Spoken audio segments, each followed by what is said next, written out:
Oh, you're too much, hey. I think I really started getting into it during lockdown. And yeah, that was when Epic Games was giving away like free licenses or something, I think at the start of 2020 for like a few months.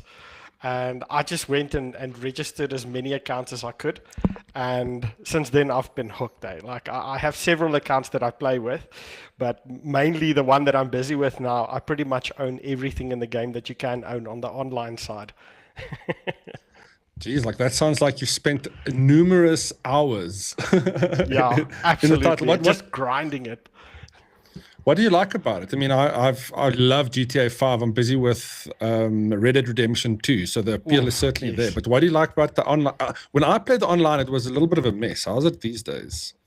Oh, well, I must say it's evolved so much. Hey, the latest thing that you get is the mansion update, and it just centralizes everything in the game and makes it so much easier to control all your different businesses and make sure you get all the resources out of them. Also, you can fast travel from your mansion. You've got like an AI in the mansion that you can talk to, and it can basically teleport you to where you want to go. So it just changes the game so much in terms of what you can and can't do. And things that took a lot of time in the past is now just an absolute breeze as soon as you get that mansion. And how's the player base? I mean, how's the player base like? Is it, can you walk around? Is it safe to walk around, or you just get taken out by people just griefing basically the whole time?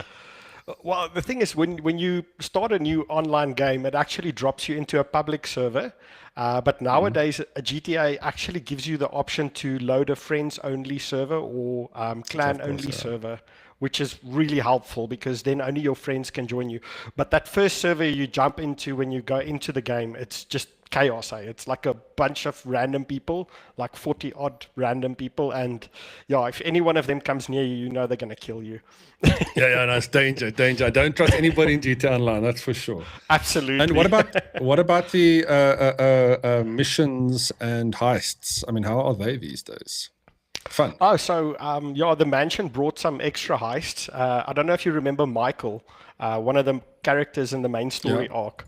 So he hasn't been in GTA Online. All the other guys have been there except for him.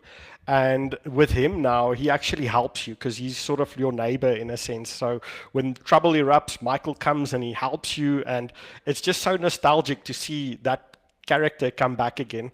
And as you know, that person who plays Michael in GTA actually works with us at ROG as well. So he's a pretty popular Ah, character. He's a I did not know that. Okay, that's interesting. So it's close to home for you. oh, absolutely. Oh, it's like chatting to him in person. Lekker. Now, for those of you guys that don't know, we're chatting with Alex Gous from Asus. And I don't know if I said this in this take because we did a false start on this interview. But I did mention that he's one of the guys that I always bump into at events. It seems like, yeah, we just see each other at events these days. So it's nice to actually chat to you in a casual setting for once. And not going, oh, sorry, I can't hear you. What are you saying? What is that? Yeah, someone's doing something with a microphone back there. It's very noisy. I'll chat to you later. It's always work, yeah. So Yeah. what do you do, for those of you that don't know, what do you do at Asus? Do you get to play with So some toys at least? That's the oh, question. that's like 80% of my job. I get to play with all the latest and greatest gadgets. So Nice. so basically my job is I do technical public relations for Asus and ROG South Africa. That entails mainly creating publicity for our latest products. So this is where the job gets interesting. They send me all the latest stuff, some of the stuff even still in research and development. They would send it my way from directly from Taiwan. I would get to play with it, understand it, and then send it to media to review and do some publicity for us. A lot of the times nowadays it's influencers as well. But yeah, and then also product training. So our retailers and distributors also need to understand the products from a technical point of view. So it gives me time to play with the stuff so I can explain to them how these toys work. Yeah. Oh, sorry. You're the only other guy that gets to play with the things before we get to do it. So Absolutely, very yeah. cool. Very cool. But I'm a very gracious person. I share my toys with everyone. Yeah, well, I'll put my hand up to be on that list. What are you playing with at the moment? Absolutely. That's quite interesting that you can talk about. So this is the Kitara that I've actually got on. I've just unboxed this one right now. It's one of our latest headsets that Ooh. we've collaborated with someone called Hi-Fi Man. It's a company that does Mm-hmm. studio grade headsets. So this one is really different from what I'm used to when I'm using an ROG product, mainly because it's a pass-through headset. So if anybody's talking right here or they're making noise down the hallway, I clearly hear them. Where normally with our headsets it's closed off and you can't hear anything external. They also come with multiple attachments so that you can use them in a recording studio as well. So it's not just for gaming, it's really for professional people who are looking for something that can elevate their audio senses. They call Mm-hmm. them audiophiles, the people that are really into audio, production grade audio. So yeah, and I Nice. must say, I'm so impressed with it. Like the volume on this thing is just nuts. Look, I wish I could say I hear you, but they look pretty impressive. That's obviously an open back, right? That's it, yes. Yeah, the open back side of things really makes it comfortable. And yeah, it comes with a different attachment as well. Basically, you plug the cable that you want to use into it, and the microphone is attached to this cable. So if I detach it and put a different unit in, then it doesn't use the microphone. Then it's just for studio type of stuff that you're doing. Oh, very cool. I'm trying to pull up another image here of that. Oh, there we go. That's what I'm looking for. So, what is Yes, Hi-Fi that's it. Man? I've never heard of that name or that person before, or that company before. What is that? Yes. So they are actually in the audio business. They make speakers, headsets, all sorts of things, but they are very much focused on the audio side of things. They are, I would say, at the level of Harman Kardon, if you know those speakers. Yeah. But No. we don't really Okay. know it in South Africa. They're not really here locally available, but very, very high quality stuff. I've played with some of their stuff back in the day in my DJ days. I've had the opportunity to play with it. Oh, and those are the connections. Look at all those different Mm, connectors that you get. Some of them I haven't even seen before. very cool. Okay, so I mean, it's a super functional audiophile headset with what you need to, yeah, for any high-end usage, really. Yeah. If you're interested, I can send you a pair so you can play with them a little bit and see for yourselves. I'm happy to share my toys. Yeah, we must definitely check it out. I'm sure we're going to get some fights and pushback from the other guys who want to play with it as well. Yeah, I'll chat to Oliver. Yeah, I actually please, have a please. whole range of stuff. Yes. Nice. Okay, cool. Oliver, make a note. We'll catch up on the review units afterwards. But this looks pretty impressive. Does that come? Is that like a third-party amplifier, or is that just a prop on this image here? Oh, that's just a prop. No, it doesn't come with Oh, its okay. own little audio. But yeah, that's pretty much the headset. And I must say the strap up here that it connects with, it's very comfortable. As you can see, it's like one of those adjustable ones where you adjust them on the side here. It's a bit different from our normal headset bands. Yeah, when you're using studio Nice. headsets, they typically have this band here, so it's very much Yeah, more in yeah. line with that. And I don't know about you, but if I wear a headset for too long, it starts hurting here at the top of my head from the push down. Whereas here, the weight is much more distributed towards the side as opposed to up Mm. here. How heavy are they? How heavy do they sit on your head, or how heavy do they feel? Well, I've got a pair of Deltas that I normally use, the ROG Delta headset, and they're actually lighter than the ROG Delta. So if you know the Delta headset, this is lighter than that.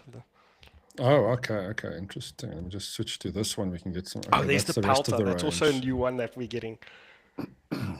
Yeah, so speaking of these new headsets, they're part of a whole range of new peripherals that we're bringing out, and we'll be having them available in store very soon. So you can go and check them out at like your Incredible Connection, Computer Mania, even Take a Lot, and those guys. They will have them online as well. But it's not just the headsets; it's Very cool. actually a whole range: keyboard, mouse pads, everything from the ROG range. A lot of the stuff was mentioned at CES 2026. So yeah, South Africa, we're finally going to see those things back in our market again. So I'm very excited to see what the people think of these awesome Oh, peripherals. yeah. We're gonna have to get into the store and check these out. What did I don't know if I asked you? I can't remember if I asked you already. But what is the cost of these things? Have you got the costing for them yet? So this one, I believe the retail was 6,999, if I'm not mistaken. So it is very much on the top tier our headsets at the moment. The only one that I think actually surpasses this one is the Delta 2. The Delta 2 is going to be a headset that's specifically more focused on the gamer side.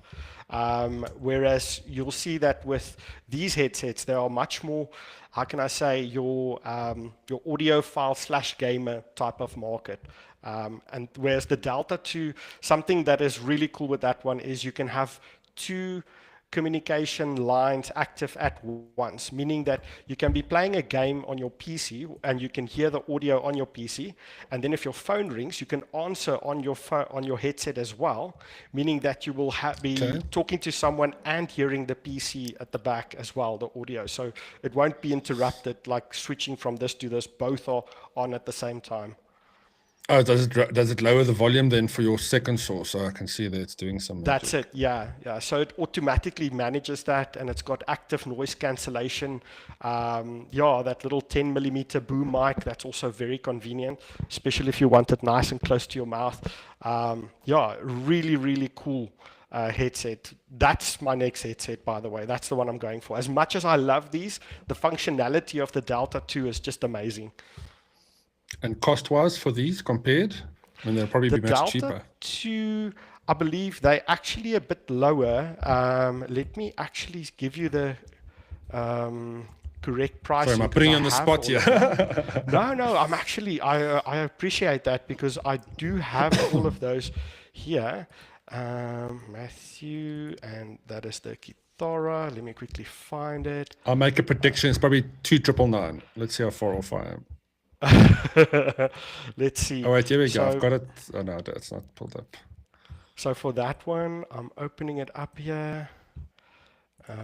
Okay, so the Delta 2s are going to be going for 5,499, and they'll be coming in both a white and a black edition.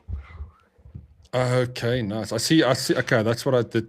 The Delta Rock Delta, the first edition. Yes. But that's not available anymore. So this one replaces the old stock completely. There's no old stock left. Delta 1 versus Delta 2. Okay, nice. But these are all like, at the moment, it's like recommended retail pricing. So don't take my word for it. I think once it launches, people will find them in Computer Mania and IC and Take-A-Lot and those places, and they'll get the right price, definitely. But some amazing stuff if you're looking for the very high-end stuff. But yeah, there's quite a range actually. If you don't mind me mentioning, other than the Delta and the Pelta and the Kitara headset, we've got a couple of mice coming in. ROG mice haven't been on the market for quite some time. So very excited to see the ROG Harp come to South Africa, the Harp Ace, and the Harp 2 Ace, and also the Keras 2, the wireless as well as the Origin. Those are some of the new ones that were recently announced at CES 2026. So having these mice now in South Africa is going to be really cool. The Keras I like because it's actually ambidextrous for left and right-handed. It's actually one of our more popular mice as well.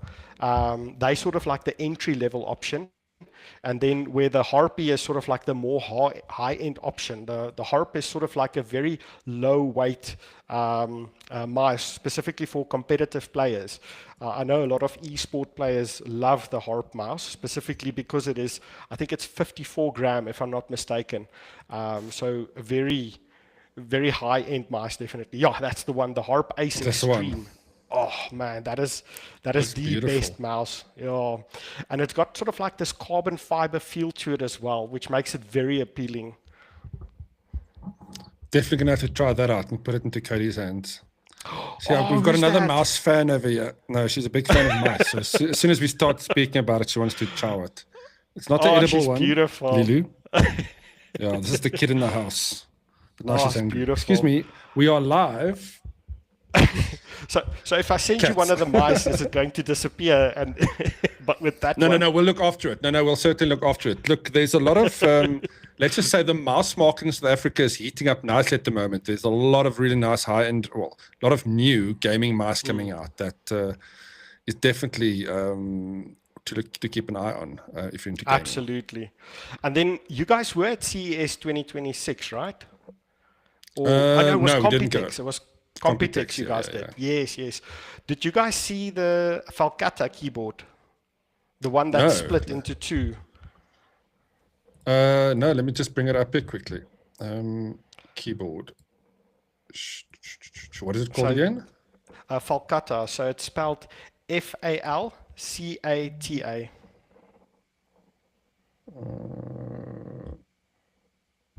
Should I pull it up? You'll know it when you see it. It's there. It is the one at bottom left. There it is. Yeah, Oh, the there, one with the. Falcata. Yeah, there we go. That's Sorry, it. Yeah. So this I is got really distracted by that exciting. one. Yeah. Oh, this looks nice. So I'll let Split you see keyboard. what it does. Why it's got that little cable at the top there. You'll see it in a second. Wait, let me pull up the other page because that's not giving me the beautiful graphics. Let's try this. Where is it? That one. Let's try. No, where is it? Okay. Yeah, this one, if you scroll down, you should see. If Oh, you scroll is there down a little bit more? more, there should be a better. They've put it under wrap still. Are you on the ZA page or the international? After ROG, This is the ZA there's page. the Should I first go slash. to US? Just remove the ZA in the URL and the extra slash, then it should make the international page. Okay, let's try that. All right, let's see if you scroll down. Oh, there's gallery, even better. Let's See. try. Yeah, there we go. So now you can see why there's that little cable at the top there. For those people that have used ergonomic keyboards in the past, sometimes you want to split. You want your hands to sort of like be at a different angle. With this one, because they can actually split, you can have like the one side of the keyboard here and the other side of the keyboard there, which is really convenient if you enjoy that type of typing. That looks, yeah, split keyboards. I still speak to a lot of people who's huge fans of them. In fact, I know somebody that buys some of the old ones just so they've got backups of the old Microsoft ones. So is there must obviously be demand for that type of thing again, or is this more for gamers who actually just want to twist their WASD and have it kind of to the side in their?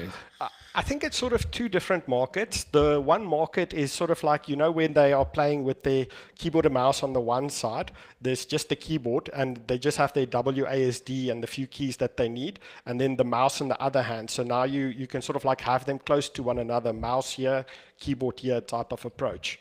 So there's that market. I don't know if you remember, there was like these little numeric keyboards that people play with on the one side. Yeah, there you go. Yeah, so that's sort of like the one target market, and then the other target market is sort of like people that just literally just want to split them up into two and have the two pieces separately, basically. Where they would have to sit like this on a normal keyboard, they can sit a bit more comfortably like this now. Yeah, it kind of makes sense. I enjoyed the split keyboards when they're slightly raised. So when you sit, your hands wasn't like this, like with the keyboard. You kind of, it felt natural. Like the Microsoft ones had this little raised, almost like you're playing a little concertina. Yeah, exactly. Yeah. And I've seen another one. I think Volcano does one now, which is quite interesting. Which is like, looks like raised like that. So there must be a demand for these. Not so much for typing, I think, in this case, for gaming. I think it's very much gamers, yeah. And then on the extreme side, we have the ROG Azoth. That's sort of like the top tier one. The Azoth X specifically. This is, people who are really into the whole, how can I say, the keyboards that are silent, but with a lot of dampness and stuff built into the keyboard, and also have like removable keycaps, removable switches, even silicone that you can sort of like loop the switches up to feel exactly the way you want them to feel. So that's the first edition of the Azoth.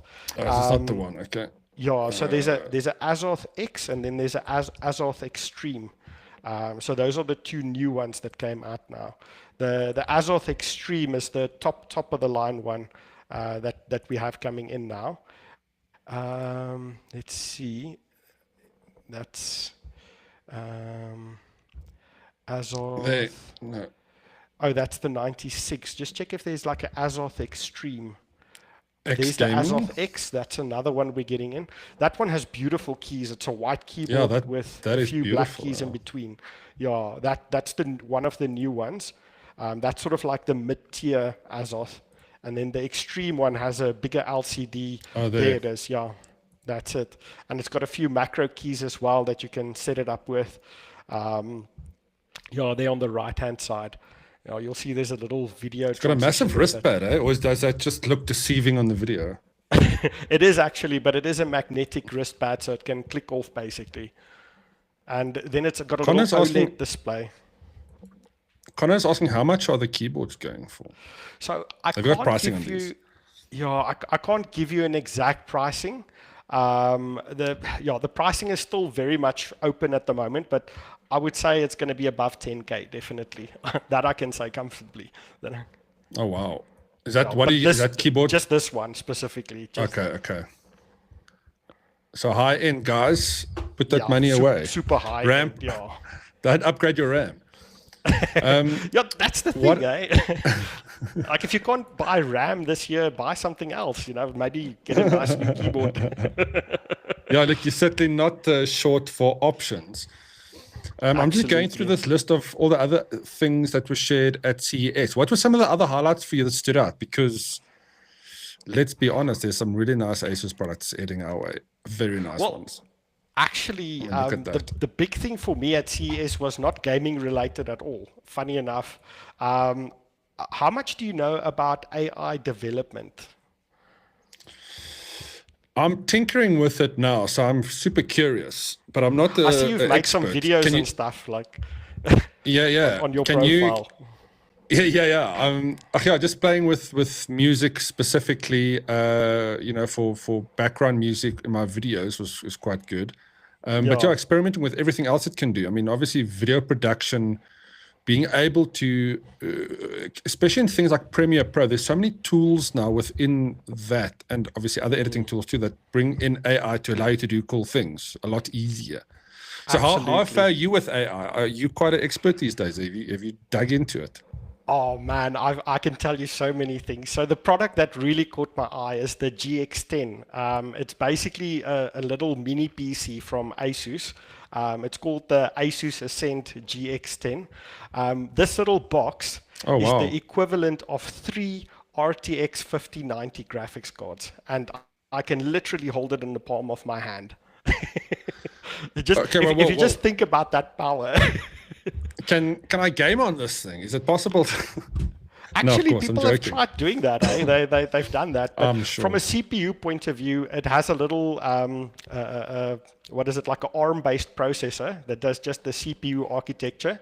So basically, it will have like a Unix-based operating system that it typically works on. And then from a GPU side, it's got the Grace Blackwell superchip, which you find now in the 50 series graphics cards. And Yeah. with this one, it has 128 gig of unified memory specifically for that Grace Blackwell chip.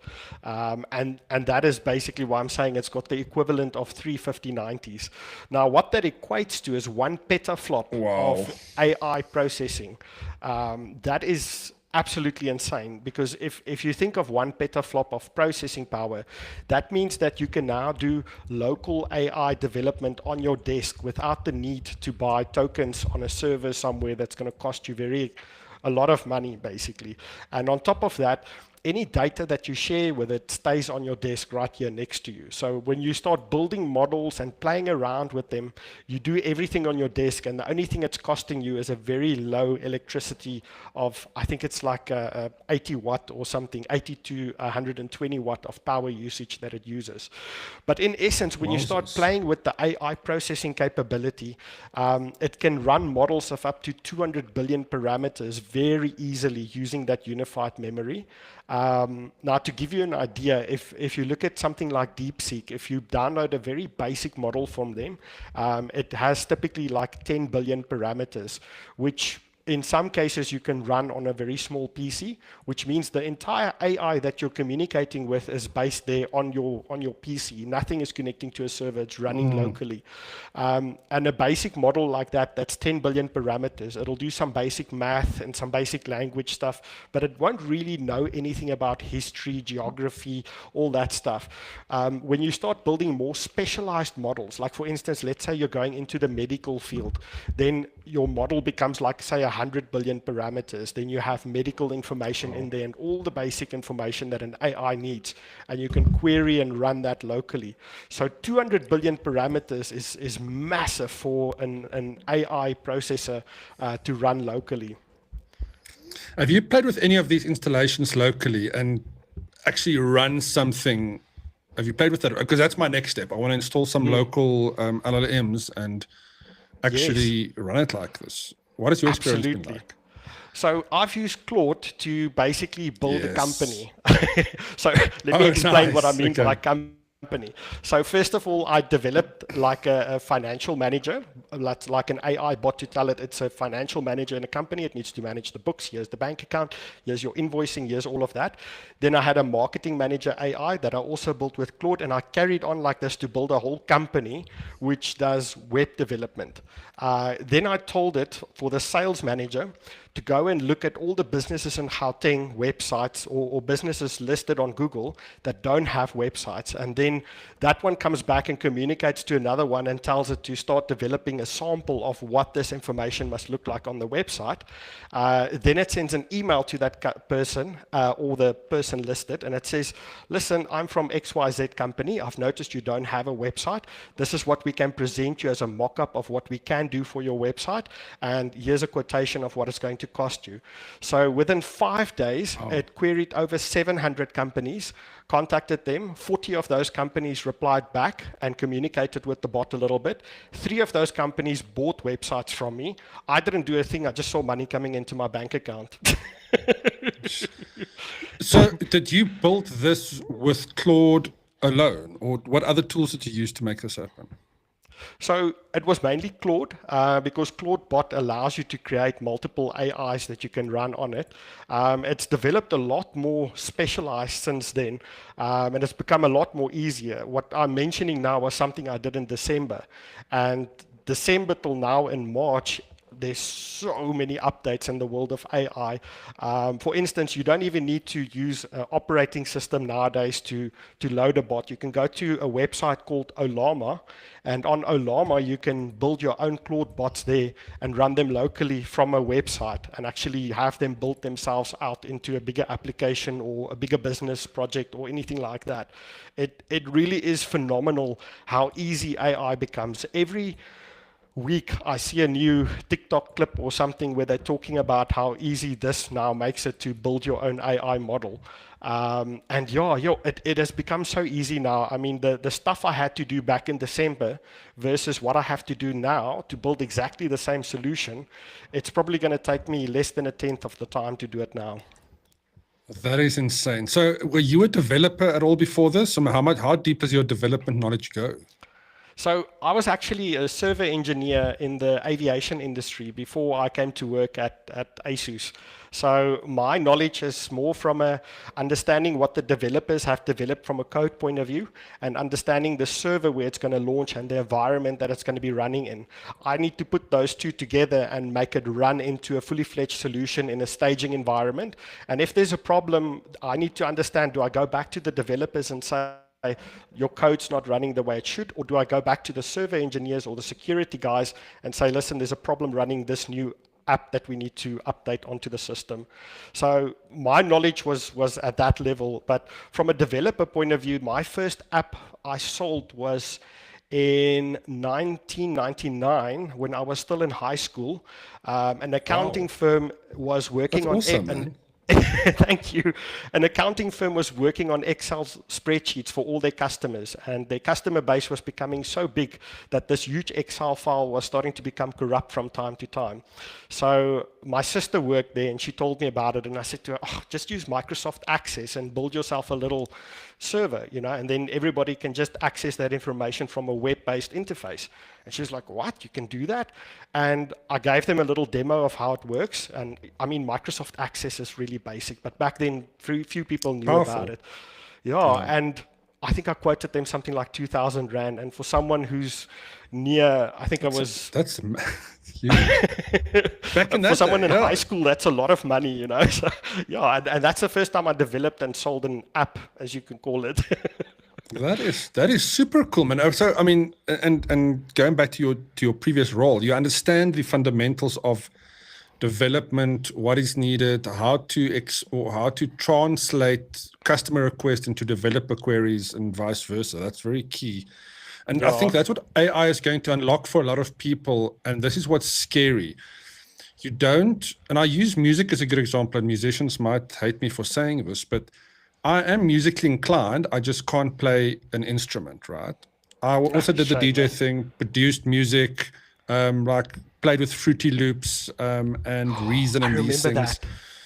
Beautiful software, and it worked. I mean, yeah, all electronic music software, but using tools to allow you to do something, you still need to have some kind of understanding, right? If you don't have any development theory, it's going to be difficult for you to build with these tools in any case. I mean, yes, you can say to it, build me a hello world application. You can have limited functionality. But that's what makes me so curious about it. I really can't wait to dig into it, because I think once you have the tools to be able to tinker, I think even for personal projects, right? Keep my video clips on my computers, do something with them that they're either cataloged or updated or backed up. There's a million little things that I can have machine learning do for me. And I think once we can unlock It's these so little amazing. widgets, that's cool. And that's the thing. I mean, you have a feel for music and you understand what you want to produce. You just need help in the means of doing so. And that's exactly what AI is for. It's basically, we call it bubble surfing. So if you think of it, here's everything that AI can do, and here's everything that has to be done by humans. And if you think of it as a liquid bubble with soap on the outer rim, you have to kind of surf that edge all the time. And as the AI bubble grows and AI can do more, you have to remain here at the edge and do your part as a human and just keep surfing that bubble. And that's what I'm in essence doing. And if you do the same, you can easily produce the music side of what you want to produce, and using the AI as an assistant to build up that part that you are not necessarily as skilled at, that makes you so much more powerful than the average music creator. So definitely there's huge potential in that for someone like you who wants to go into an industry and want to use AI to assist you. AI is in essence just an assistant. It's a very cheap assistance at the moment, because normally you'd have to pay salaries. Now you can just ask AI and bam, there's everything that you need assistance with. That's not, yeah, and I guess that's also where a lot of the contention comes in, because yes, you could do it, but for most people, can you do it, right? I mean, we've had tools for years. You were talking about developing with Access back in the day. I started similar time frame playing with Visual Basic, Oh right? yes. And I Yeah. thought all of a sudden everybody's going to be able to develop, because it's drag and drop essentially, right? You can create your visual elements. You still have to code the back end, but it wasn't as it wasn't as easy as what it looked like, No. right? Again still had to understand what developing the application consisted of, and what was required, and obviously actually compiling, troubleshooting.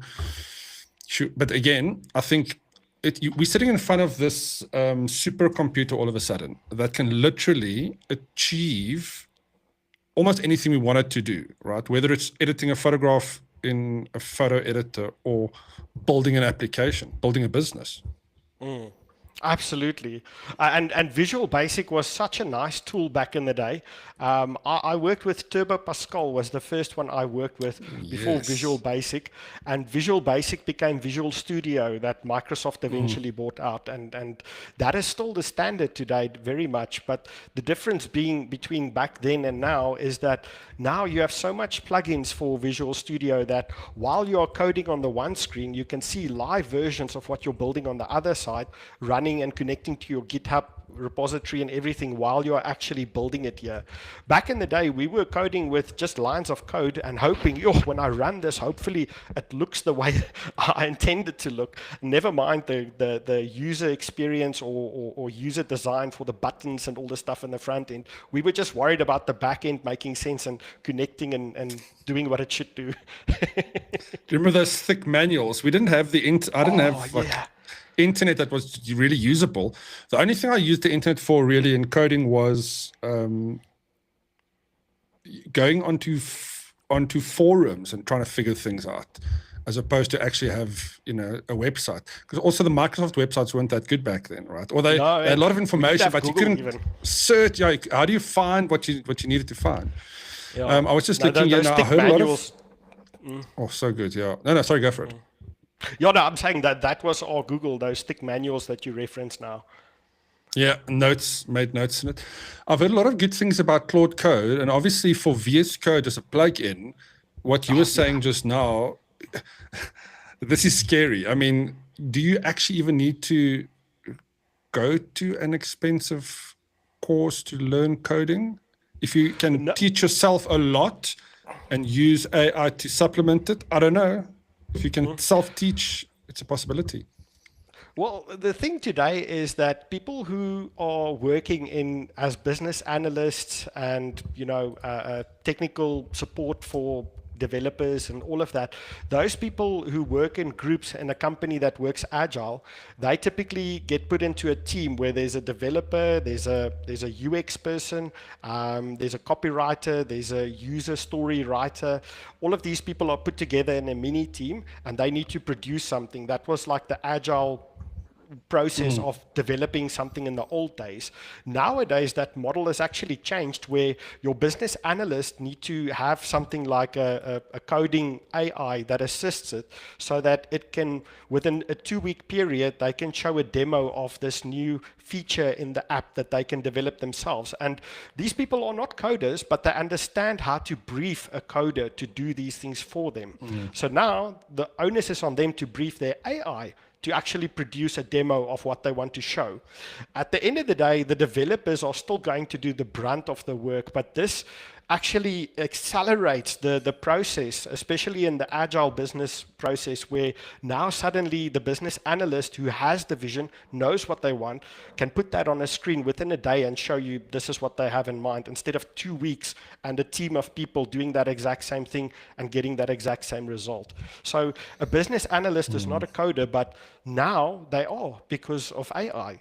And yeah, they're not producing final product by any means whatsoever. You still need a developer to build the brand of your system. And yes, the developer themselves should use AI as well, because that's just going to make their work so much better. And they can still see in the whole story what the AI produces for them. Yes, it will fit here. Yes, it will connect there. They have that knowledge to know that the final product will fit into the bigger picture of the entire system that they've built. Yeah, I think you said it very, very aptly there in that it's basically, if you have the vision and you can execute in the vision, you've just unlocked the golden ratio of tools in terms of what you can achieve. Absolutely. It's the same with what... go for it. Oh, no, sorry. I was going to say, but the people who are firing their developers, these big companies, I actually saw, it was a post where someone were looking at developers losing their job. And then suddenly now there's an uptick of companies rehiring developers again because they figured out that, oh gosh, AI can't produce the final product when it comes to developing. They still need developers. Let's rehire those people quickly again. Yeah. Hazard the Thunder is just left a comment saying, with no knowledge of UX or UI, the end product will be horrible though. AI is great, but you still need expertise. 100%. That's 100%. You could. I often go back to this argument. Back in the day when we had film photography, right? I was photographer from a young age. And I remember when Photoshop, there was an application that came out called Gous. I don't know if you remember that. It was just you could stretch things and really morph images.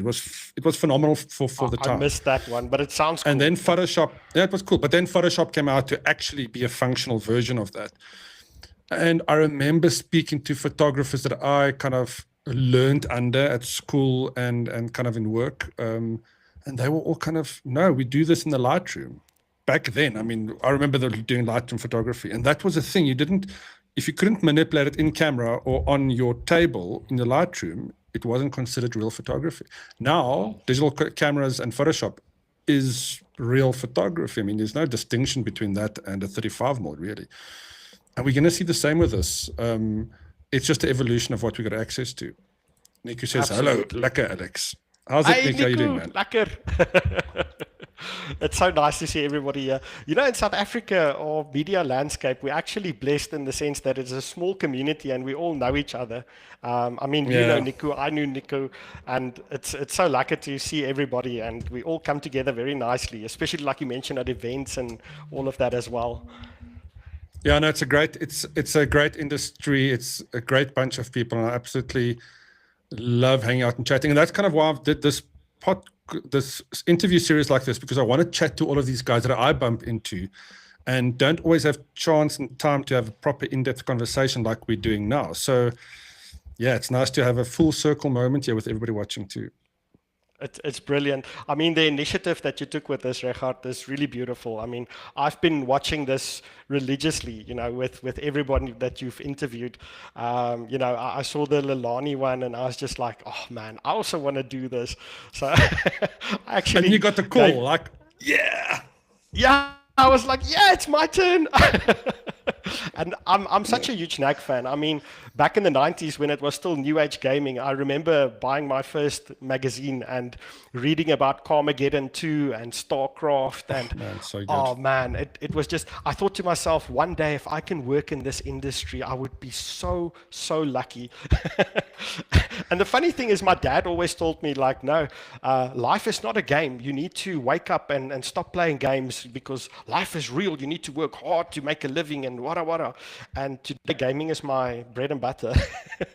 It's crazy how that shifted. Yeah, gaming isn't going to make you money. And now, indirectly in many ways, and directly, how much gaming shaped just what we do and how we perceive the world. And I think that's why I, for one, am passionate about something like AI, right? It's just new technology. It's like the latest cell phone when you can do this cool thing with it. I'm there. I want to experience it. Yeah, it's a very privileged thing to be able to say. Just play with tech and play with toys. Absolutely.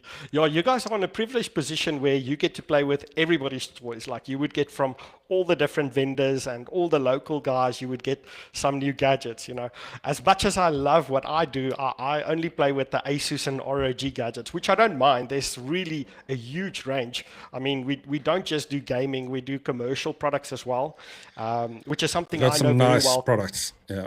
Yeah, the server side, I mean, that's really growing now because of the AI thing. I mean, I don't need to punt AI here to gamers. I know they don't want to hear about AI too much, but I mean, that commercial catalog of product lines that we do also really excites me. And to see the processing power that goes into these servers, it kind of makes me jealous because I know I can never have that in a gaming system. But I mean, imagine the capability if you can turn a server into a gaming rig somehow with those multiple GPUs inside one blade. Oh, dude. Yeah, look, it's going to become, yeah, we don't have to go down this tangent of AI, but I think what AI is going to allow us to do is to run much better software and graphics with much slower hardware in comparison to what we know what we have now. And that's going to be a big game changer. You're going to be able to do anything from any device. I mean, we can already play games from any device, even if it can't play games, if you stream it, right? So if you can stream your games, you've got a gaming machine. It's just an extension of that thinking, really. Hazard is asking, what do you guys reckon is the best handheld console or streaming tool currently? Oof. Well, okay. I know Alex is going to say something. It may be a little bit biased. But I do think but I'm going to say the one thing, it's going to sound biased, but let me just bring it up here. I do think this is currently the one to go for in terms of gaming handhelds, to be honest with you. Let me just hoy that one up again. Which is the best gaming handle. I do think it's this one. I mean, come now, there we go. I'm very interested to see which one you think. Oh, there we go. No, the only reason I say it is, yeah, it looks good. It works good. What do you like? What is your favorite one? So actually, I've played with quite a few of them. My first handheld that I had was a little Game Boy from back in the day. And, it's evolved so much. And when the Switch came out, when the PSP came out, I played with all of those, had a lot of fun. I think things really changed when the Steam Deck came out. That sort of like where people realized that, oh, wow, we can put serious processing power inside these handhelds, and they can actually compete with your proper consoles to a certain extent. That's when the market sort of opened up, and also when all the brands started, or the vendors started going into that technology as well. I've had the privilege of playing with a few of the new versions of handheld devices. You know, working at Asus, I've was one of the first people to have the Xbox Ally in hand. And I must say, the big thing for me with the Xbox Ally is the fact that that controller hold, when you hold it on the sides, it feels exactly like the Xbox controller when you hold it here. So that immersion that you have from holding a console, a controller, and watching a screen, it just immerses you so much more into the whole gameplay.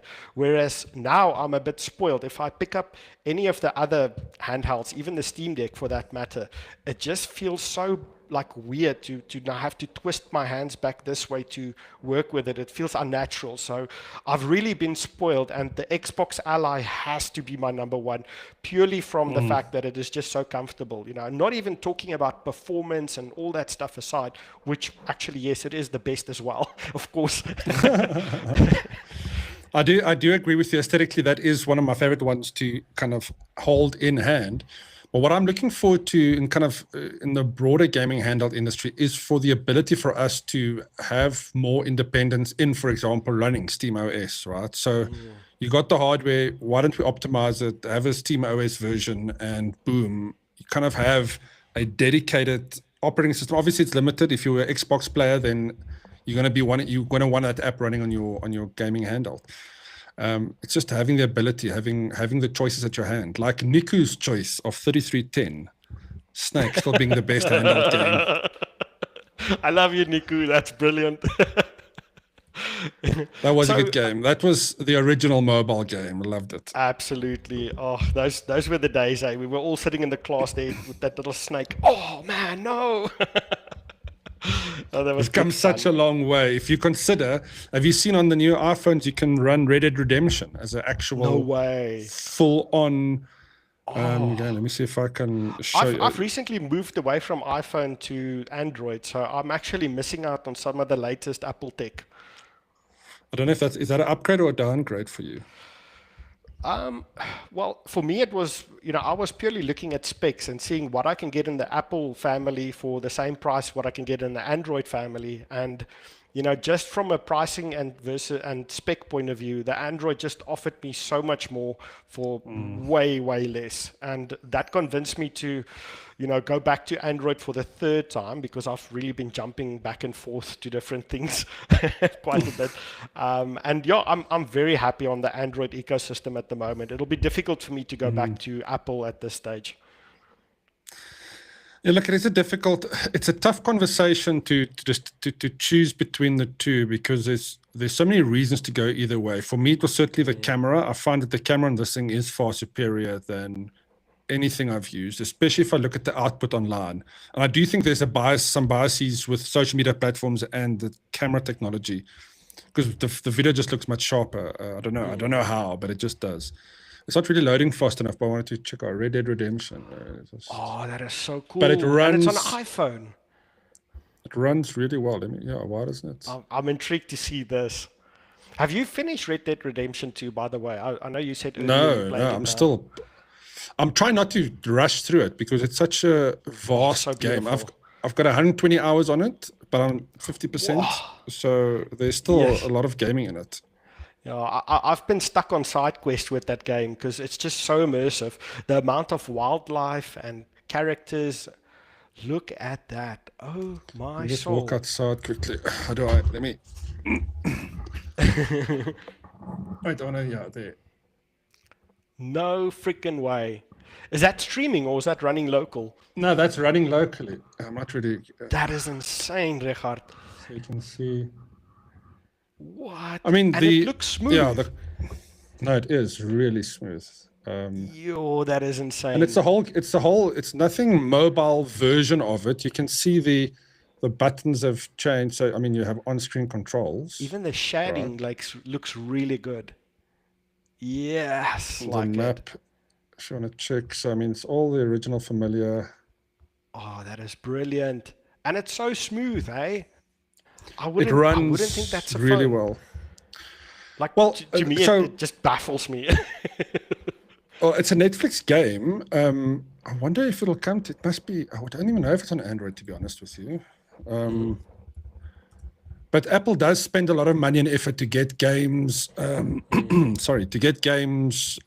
optimized for their platform. Yeah.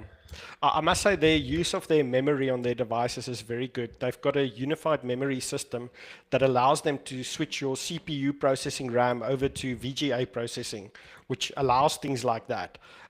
That's something that they built using their own M technology processors, making their own APUs really optimized to do more than just your basic processing. That's phenomenal. I mean, not a lot of companies build their own CPUs or APUs like Apple does. Yeah, and that it really shows, I think, ultimately, if I look at the 4K video that I edit on here, how smooth the entire experience is. Yes, so they optimize very well. You do give up some liberties in terms of side loading apps and maybe, some customization that you want to do. But yeah, and I'm just seeing, Red Dead Redemption is on Google Play. So if you've got a Netflix subscription, definitely go check it out. Oh, that is brilliant. I've got a Netflix subscription. I'm going to check it out when I come home. Are you telling me I can play this on my TV? Yeah, if your TV has Google Play, yes. That is so cool. Because this is on Netflix Gaming on Google Play, yeah. Nicky What? says he's very excited for Hogwarts Legacy 2. That's going to be epic. Oh, Oh, yeah. yeah. Oh, yeah. Absolutely. Have you played that, Richard? I'm not really a Harry Potter fan. So, yeah, that really never really appealed to me. That's why Red Dead Redemption was kind of, I was leaning towards that open world experience. Yeah, definitely. The cowboy vibe, but just goes nicely. Kitastro says, is it the Steam Deck version of it? I not assume you're sure. asking about Red Dead Redemption. No, this is a custom port at Netflix. So Netflix, as a developer, would have got into an agreement with Rockstar or whoever did the mobile game, and then did a proper port of it. And they did a proper good job of it. Yeah, there's a couple too. That is crazy. The one that you can't play, I think, on if we're looking at mobile games. Let me see if I installed it. This is one that you might want. No, I don't have it. It's Death Stranding. So Death Stranding you can play on iPhone, but it's exclusive on iPhone as far as I know. Okay. And that's also, it's an RTX game. So it's got really high-end graphics, resource intensive. Nicky says he's, wrong one. Let me just way up this. Nicky says he's played a Company of Heroes as well on mobile and GTA San Andreas, and he's got to say, such a fun experience. Yeah, no, That's brilliant. Some solid mobile games out there, but it's always interesting to see how some people absolutely love it and others can't be bothered. And I can understand why. It's just I started playing PUBG and I just fell in love with it on mobile. To be able to play games anywhere, like in a pub and just play, to me it was the greatest thing ever. No, I must say I'm amazed with how people can port games nowadays. It's insane, but we have to be savvy as gamers. I mean, things are with the RAM shortage crisis and everything. We have to be savvy. So not everybody can go into PC gaming as easily nowadays. And let me tell you, somebody who spent many an hour playing mobile games, I have had just as much fun on that platform as I've had on any other platform. It's all about the game you play, and if you have that feeling of community or immersion, it doesn't really matter. I mean, we played Mario Brothers on a black and white TV back in the day, right? That's crazy. Yeah, I remember that. Those were the days. Those were the days. Alex, we've had so much to chat about. We can probably chat for another hour, but Easy. It's already been an hour. Oh gosh. We'll chat. We've got a couple of things that we're going to come back to. So let me get you back on and we can do some updates on the conversations beyond the AI stuff we've been speaking about. But thank you so much for your time. Thank you, Richard. Really appreciate it. Thank you. Thank you so much. And I actually learned a lot in terms of AI today. So yeah, let's continue this conversation. And everybody else, thank you so much for tuning in. Really appreciate you. Thank you for everybody for dropping comments. Please still do if you're watching this after the fact. And if you want to find out and see more of the stuff that Alex is involved with, what's it, asus.co.za or asus.com/ZA. That's it. Yeah. Thank you so much, Richard. And thank you to everybody on the stream as well. Thanks for the amazing comments and support. Love you guys. And yeah, I'm looking forward to seeing more from you guys at NAG. You produce such good content and really appreciate having you guys in the market space. Oh, excellent, man. Thank you for the kind words. And yeah, can't wait to get some more hands-on time with some of your products. And Absolutely. let's have I'll some chat fun. to Oliver. Great We'll stuff. make it happen. Thank you, Recha. Cheers, guys. Thank you, everybody, for tuning in. Have a Awesome. lekker one. Cheers, cheers.